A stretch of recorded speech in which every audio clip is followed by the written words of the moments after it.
Kingston, you see what's going down, man. We on the Nockturnal cover shoot. Shout out to everybody on the magazine. It's a dope magazine. I'm honored to be on it. It's gonna be crazy, man. Look out for the cover coming ASAP.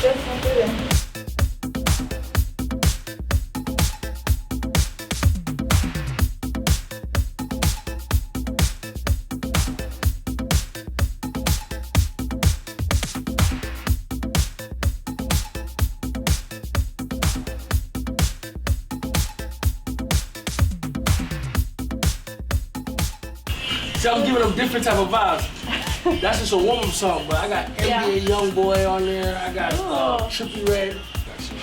Yeah, with your arm, perfect.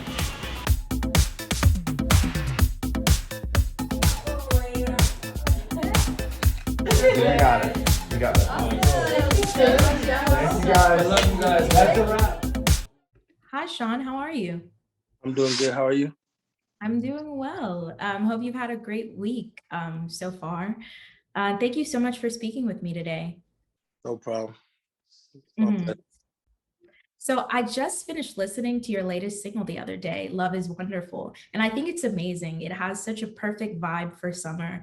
But prior to this, you released Darkest Times with G Herbo, which had like a very bass heavy production.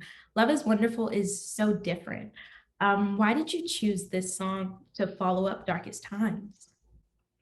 Because Darkest Time for me was just a warm-up song. It wasn't really like, it's a setup song. Like it was just what I was going through at the moment. As far as I felt like the fans, since I haven't been in the light in a couple of years, it's been 5 years. I felt like the fans needed to hear what I was going through and what's what's been going on in my life. And I feel like it was a lot of dark trials and tribulations and stuff that I was going through. So I felt like we had to lead with that song. And now that we got that out the way, it's time to really focus back on the pop, just the pop vibe and, the island melodies and the feel good vibe, so. Mhm. That's great. And it's such a beautiful song. I love the lyrics and the imagery of water that you have in it. But for you, what was the message behind Love is Wonderful? The message is basically just like, love is everything. Love is the answer. Love is the key. We've been as a whole, since the pandemic, we've been going through a lot. And I feel like, it's just, we need love right now. It's just social media, people, losing their lives and all the robberies, the brutal cop killings, everything is just all just draining and negative. And I feel like we just, we need to shed some light on on the love side. And I feel like, it's just what the song says. It's, love is wonderful when you find it. It's like people, there's people that I know who's years and years older, and they still didn't have a chance to really found that real organic, that genuine love. And it's just a wonderful thing when you find it. So I'm basically saying like it's a girl that I got my eye on, and basically I'm saying like, I need her, like, and I got to keep her close to my heart, because when you find something that's real and that's genuine, and that's somebody that could be your rock and be there with you through whatever, then that's a wonderful love, and so. Mhm. That's a great message. And you've got beats by Travis Barker on the song as well, who mostly produces rock anthems. That which is so different for you. Why was he someone you wanted to collaborate with for this single? Nah, see, Travis is a legendary drummer, right? So you're all right. But I knew when I heard the beat, I knew that this is something like he didn't make the beat. He just used the drum, like switch up the drum kit a little bit. But the beat was produced by K Supreme. And it's Casey Supreme. And Casey Supreme, when he sent it to me, me being who I am, a real musician, I'm like, wait, hold up. Like, this would sound crazy if Travis Barker coming on the drums and add some shit to the 808s. Like, this would be hard. And everybody's like, well, that kind of do sound like a great idea. And then my manager, Juan G, was like, yo, Travis Scott is a good friend of mine. Let me make Travis Barker is a good friend of mine. Let me make a phone call. So cool. I'm like, all right, shit, that would be legendary. So he makes the phone call. He picks up the phone. He's like, yo, I'm a fan of Sean. Send it over. I'll give you my thoughts on it. As soon as we sent the song to him, he's like, yo, this is a smash. I want to be a part of it. He sent back the drums. He asked us for the session. He sent back the drums within the next 2 days. So it was beautiful. Mm-hmm. And your next studio project, Deliverance, is coming soon. And it's almost 8 years after your last album, Back to Life. Deliverance is such a unique title. What has Deliverance meant to you and your career? Just basically just, just restarting, just getting you know what I'm saying? Like, I've been through so much going in the industry as a kid, and being in this limelight since I was 17, that I feel like right now it's just it's just like this is my height of moment again. It's just to really let go of all the, the negativity, the past stuff, and just really just grow, you know what I mean? And just a reset, like a refresh and everything, a restart, and just to come with a whole new, you know what I'm saying? I'm a lot older now, I'm very wiser. I kind of, definitely like understand, like not looking at it as, oh, just like really understanding the music business and understand that this thing is really a business and you really gotta, calculate every move. So the team has definitely been strategic, and yeah, it's just been good vibes. So it's definitely deliverance for sure. It's a height of my redemption. It's the height of my comeback. So. Mm-hmm. And you've been releasing music under a new label. How has it been going into a new label and producing new music? Um, it's been amazing. Shout out to Empire, Gazi, Nima, Tina Davis, Happy, the whole team. It's been a beautiful thing. They're definitely a great label. They've been they've been doing a good job. My PR is amazing though. Shout out to Bill Wickerman. He's the guy that's, you know what I'm saying? He's been killing it. So, I'll be available at the next Kmart signing down the street. Thanks for shout out, Sean. You got a guy like Bill Wackerman, you know what I'm saying? That's on your on your team, and he's helping you grow, and he's really, it just makes everything a lot easier, you know what I'm saying, on the team side. So Mm-hmm. And now I want to talk a bit about your Jamaican heritage because that has been such an influence for your career. But I want to ask you, has there been any artist in particular? Because Jamaica has so much music, so much impactful music. yeah, Were there's there any? Oh, go ahead. is there any new artists that I've been listening to now, or is there artists that I was growing up that inspired me? Which you like, do you mean like current artists, or you mean like artists just throughout me as a childhood coming up? Both. Both would be, well, childhood coming up, it was definitely Beanie Man, Vibes Cartel, Bunty Killer. Vibes Cartel is the number one on the list, but growing up in the 90s, it definitely was, Bounty Killer, Beanie Man, and Sprague Benz, Baby Sham, you know what I mean? Growing up, all the dancehall stuff, the Sean Paul vibes, like that's just what you know what I'm saying? Then, you have the Sanchez, which is reggae, Sanchez, Barry Hyman, which is reggae. All that stuff was in my household for sure. But the most recent stuff, I could say Skilly Bang. Skilly Bang is definitely one of the great artists that's coming out of Jamaica. Shout out Shensia for on the female side. She's been doing her thing, doing a good job waving the flag. It's a lot of other people. Mm-hmm. Jamaica is full of talent though. That's the thing. It's like it's just the melodies hit different down there. It's like I always say, Jamaican artists and African artists are like the most, not taking away nothing from American artists, but I just feel when it comes to melodies and like having like a real like like making their voice an instrument, like you don't even really need no beat. Like that's how cold the melodies are, to where you can just really like listen to them shits just all by himself, like you don't need solo without any beat. I always feel like it's always been Jamaican artists, dancehall artists, reggae artists, or Afrobeat, which is killing it right now. That type of vibe. Mm-hmm. Yeah.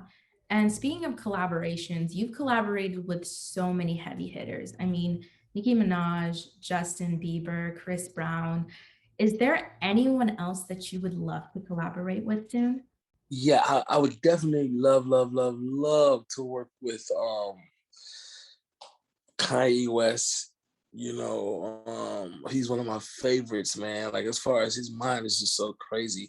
His marketing strategies, the way his brain works, like if I would be if I you know if I was able to get next to him, it'd definitely be a blessing. Who else?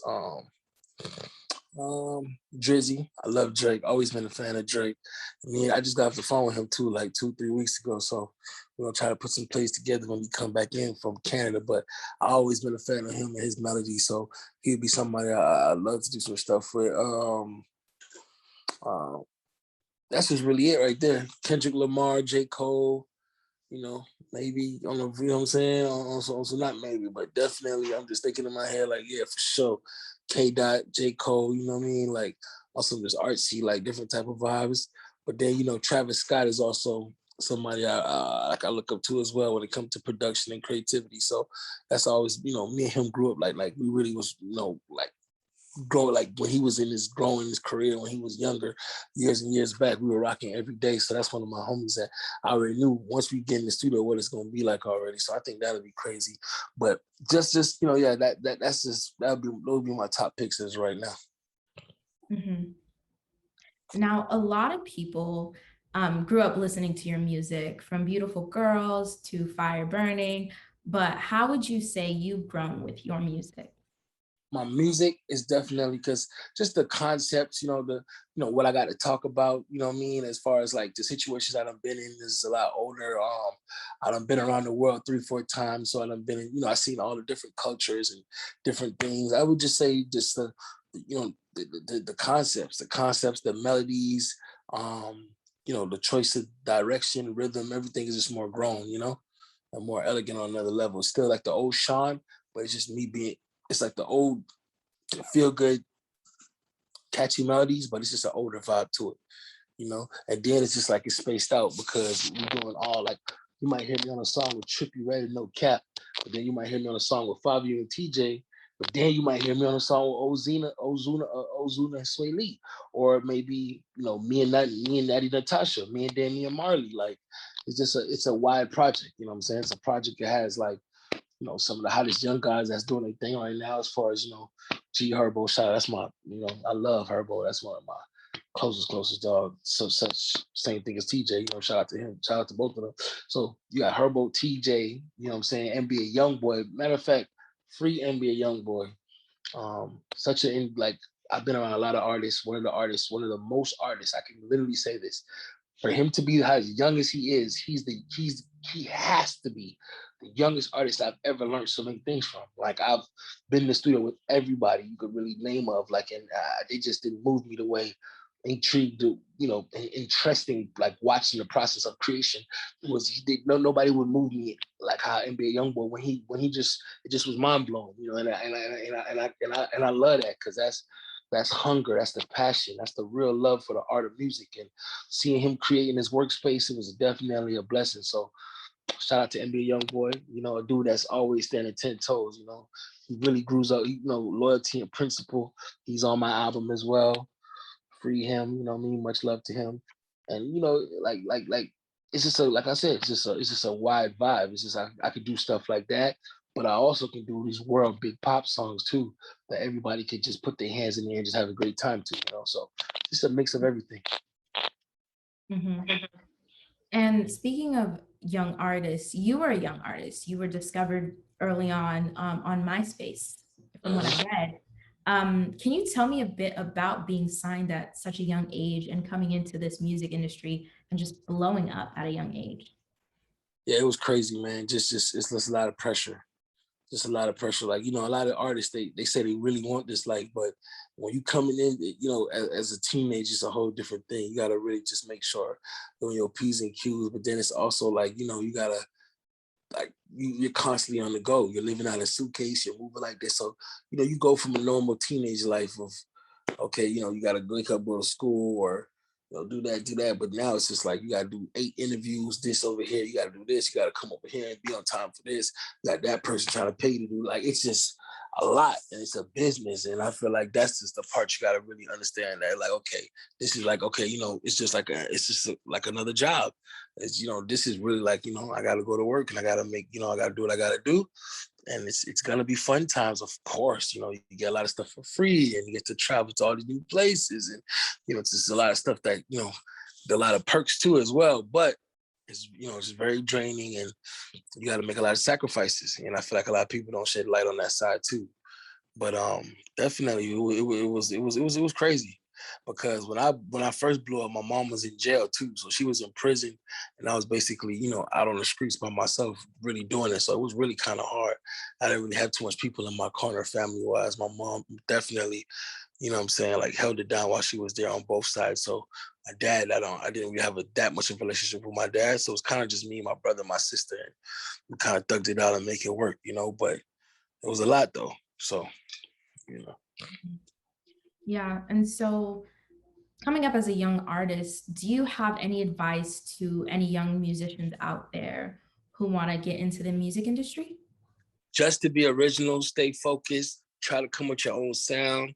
It's easy for somebody to sound like somebody else, but you got to really come with your own sound and what's original to you, your own vibe, your own lane. You got to figure out what your lane is. I feel like that's the number one thing. Like, don't worry about what records you know. You need to be focused on what your lane is. Like, if you're going to, your lane is your sound. Like, what's your sound?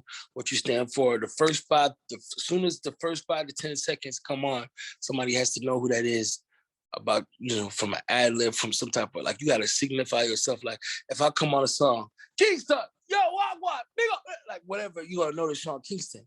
You know what I'm saying? Like, if Chris Brown comes in, you going to know it's Breezy. Like, you just going to know about certain runs that he do. You be like, oh, that's Breezy. Like, you got to just come up with your own sound and be original. And I feel like everything else is going to fall into place. Mm-hmm. That's great. And with such a lengthy career, what has been one of your favorite moments? It could be from an award show, could be from a performance, it could be putting out a song. What has been your favorite moment so far? Favorite moment is just, I would say, man, really and truly just, I would really probably have to say, I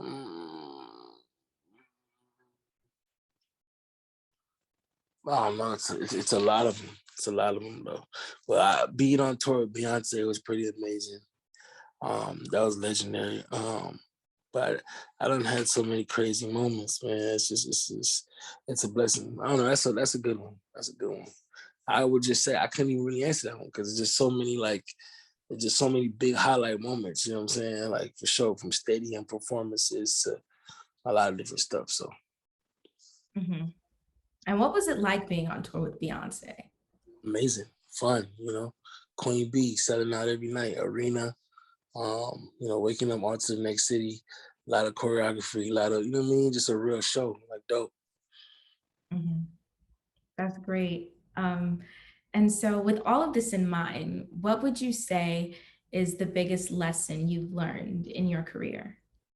The biggest lesson is just basically make sure you think a lot of stuff the way out. You know what I mean? Make sure you hire the right people. Make sure you know about your business. Like, you really, oversee your business, not just letting people tell you, okay, this is going on. This is not, you actually overseeing what's going on. You're checking all of your CCing on all the emails, and you're looking at all the portals and looking at the numbers and looking at everything in the contracts and making sure everything makes sense. Like, that's the part. You just really got to get involved in your business a lot, and just lock on and, just, drive the boat. You know what I'm saying? If you're not happy with something, don't just, because, a lot of people like to be politically correct. So they're probably not going to speak up on certain stuff. You just got to, speak up and lay your foot down when you know what I'm saying? Because at the end of the day, it's your project, it's your life, it's your career. So you got to let stuff go like that. You got to really just, ownership. And I feel like that's what the main thing is in this industry right now, if you're coming up in it. Like, you gotta really know how to play the game as far as people, the execs, the people that work for you. Because, like I said, it is a business. And once you get involved with that and you start understanding that side of it, it's just start flowing a lot easier. And it's just, you're on top. It's up. Yeah. And so gearing up to release this new album, you've got so many fans who've known you since they were young and you were young. What can they expect from this record? Just the old Sean, just the the nostalgia moments that you guys loved about me, the catchy feel good songs, the songs that you could, no matter what you're going through, you turn them on and just have a great time, and it gets you through that vibe. Whatever you're going through, whatever, it's just feel good music. You know what I'm saying? It's just island pop melodies that's basically gonna, you know what I'm saying? It just hits you right away, you know what I'm saying? And whether it's a pop song, see, that's the thing with me. I don't call myself, don't put me in a box because I can rap. Like right now, I can get on a record with probably one of the hottest rappers, and if he told me like, "Yo, Sean, let me see you rap. Let me hear you rap. I don't want to do no melodic, no auto-tune. I want you to really rap." I can go bar for bar with the best of them. You know what I mean? Punchlines. Like that's another thing that the world hasn't noticed about me. So like you've seen it here and there, like on colors and certain stuff, but I really, really could rap, right? And then I could, I go on a pop song and I could do like a record like Love Is Wonderful, which is, Blink 182 meets, kind of, gritty type of vibe, pop vibe, right? But then, with the guitars and stuff, but then I can go on some stuff like Darkest Times or, so it's like I'm a true artist and a true musician. I don't try to put myself in one box like, oh, I'm just this. No, I could do it all. Like I could do some techno stuff. I'm a musician and I'm an entertainer. So it's like whatever I do, I'm gonna do it with a passion. I'm gonna do it my way and I'm gonna do it the best because that's my way. You feel me? And I know for a fact that this is not talent. This is a gift because how I write songs and how I know what songs is gonna be what before they are what they are. Like it's just a blessing. So that's about it on the creativity side. Yeah. And since we have new music, of course, can we expect to see you playing music venues soon? Definitely. I'm actually a lot of shows are coming in right now. So all the promoters, if you watching this, if you lock in with the booking agency for sure, we on the road, man. We got a couple of shows coming up right now, Miami, New York, a couple of things that we're Vegas for sure. Yep. A couple of things we're locking in right now on the schedule. So definitely that's another thing too. I'm so excited to go back on the road. It's been a minute since this pandemic, seeing my fans and showing them a great time on stage. So I'm definitely looking forward to that. Mm-hmm. And are you located in Miami right now? No, I'm in LA. Oh, but that's great. That's all I have. Thank you so much for speaking with me today. I'm really excited to hear this album. Yeah, man, I cannot wait. It's been a long time in the making, man. I've been working on it for a year and a half, 2 years now. So I'm putting all the right features together, all the right, producers. So I'm excited. I'm really excited. One by one they're coming out, and we're just gonna have some fun with it. We're not worrying about no album right now. Of course, the album's called Deliverance, and we'll get to it. But we're just having some fun, pumping out some singles, and we'll feed the fans what they've been missing. So. Mm-hmm. All right, that's great. Thank you so much. No problem. Thank you.